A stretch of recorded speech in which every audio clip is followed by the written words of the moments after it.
আজকের আমি মাছের মাথা দিয়ে বাঁধাকপির রেসিপি শেয়ার করছি। রেসিপিটা এর আগেও আমার ইউটিউব চ্যানেলে আছে। রেসিপিটা খুবই সিম্পল, কিন্তু এই রেসিপির সাথে আমার কিছু স্মৃতি এবং কিছু নতুন অভিজ্ঞতা এখানে মিশে আছে, সেইটা আমি আজকে শেয়ার করব।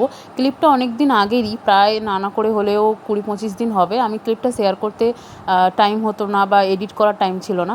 কিছুই না, প্রথমে বাঁধাকপি যেভাবে কাটে সেইভাবে কেটে এটাকে ভালো করে জল দিয়ে ফুটিয়ে নিতে হবে, যাতে সেদ্ধটা হয়ে যায় হালকা। আর পরিমাণ মতো নুন দিও, আর হলুদ চাইলে দিতে পারো, আমি দিইনি। তারপরে কড়াইতে তেল দিয়ে মাছের মাথা দিয়ে এটাকে মাছের মাথাটা ভেঙে নিতে হবে। আচ্ছা, এবার আসি যে আমি স্টোরিটার কথা বলছি। আমরা কিছুদিন আগে কাশ্মীর গেছিলাম এবং অমরনাথে আমরা ট্রিপ করেছিলাম, যেখানে আমরা প্রায় নানা করে হলেও 10 দিন মতো আমরা ভেজ খেয়েছি। ভেজ মানে নর্মাল ভেজ তো হয়, বাট ওখানকার ভেজ যেরকম হয় সেই ভেজ খেতে হয়েছিল। রাজমা চাওয়াল, ভাত, তরকার ডাল ভাত, সেরকমই। আমরা যখন শ্রীনগর ফিরে যেদিন আমরা ভেজ থালি অর্ডার করি, একটা বাঙালি হোটেল পেয়েছিলাম।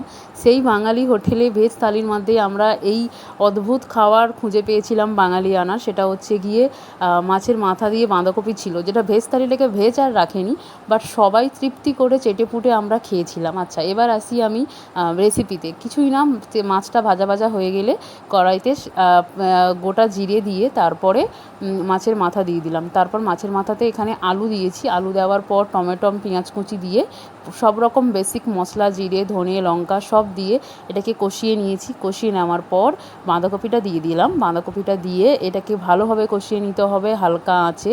এখানে জল ছাড়বে, খুব একটা জল লাগবে না, বাট জলটা লাগলে সেটা পরেই দেবে, একেবারে সঙ্গে সঙ্গে জল দেবে না। আর ঢাকা দিয়ে দিয়ে এটাকে সেদ্ধ করবে। করার পর পরিমাণ মতো নুন, একটুখানি মিষ্টির জন্য চিনি দেবে। চিনি দেওয়ার পর পরিমাণ মতন জল দেবে। জল দিয়ে তারপর এটাতে